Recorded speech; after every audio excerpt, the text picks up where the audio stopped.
Joanna, the former champion, against the current champion, Rose Namajunas. Let's take a look at the build-up to the last fight then, Dan, and see what we can glean from that, because I think there are some elements in there. Well, we always talk about how the fight game is it's largely mental. It's a psychological advantage that tends to get these fights won. It was absolutely the case here. Whatever realization Rose had going into this fight, whatever happened in the build-up to this first title shot that changed her mentality, she has to keep this. She has to keep this calmness of mind. Look at this. Joanna's almost going over the top. She's almost being overly aggressive because she's not getting a reaction. She's not going into the fight with that intimidation advantage already because she's not intimidating Rose. She's cold, she's steely. She's ready for whatever you're going to bring at her. So the confidence that she walked into in that last fight, she has to do in this fight again. Because if Joanna feels like she can start to edge forward and start to break her confidence, Joanna's going to run away with it.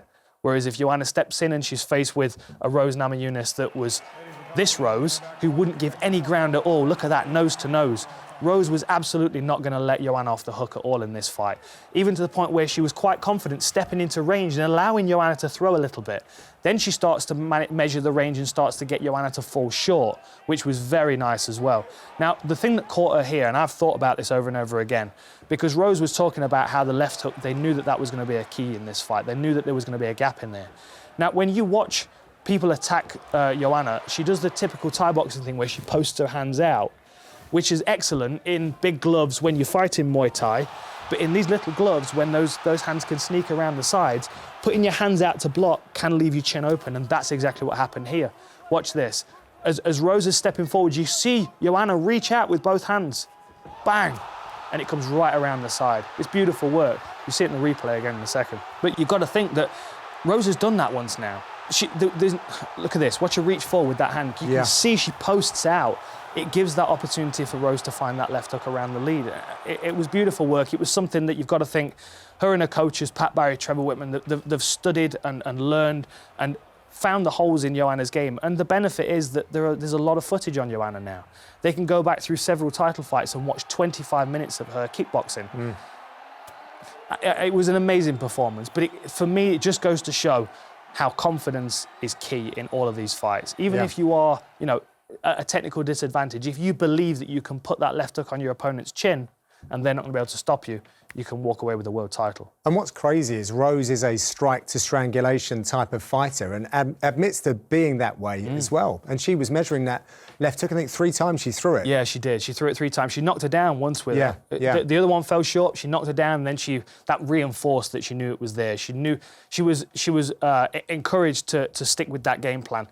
For me, it looked almost like Joanna wasn't really sure exactly what to expect, given the fact that Rose is the mixed martial artist in the fight. Well, on that, Dan, was that Joanna that we know? Because for me, there were no feints. It was a very cagey performance. Was that Joanna in there? And I mean, no disrespect to Rose, because actually I thought that she was going to be the biggest bit of trouble for the reign of Joanna. I agree. It didn't look like a typical Joanna performance. It didn't look typically like her in the build-up to it. She seemed overly emotional to me. She seemed like she was trying too hard to crack the exterior of Rose. And when it didn't happen, it was like she kept trying to turn the volume up on it and try and make it more aggressive. And the less it works, the more discouraged she is. Then when it came into the fight, she wasn't comfortable marching into range because she knew she didn't have the intimidation factor.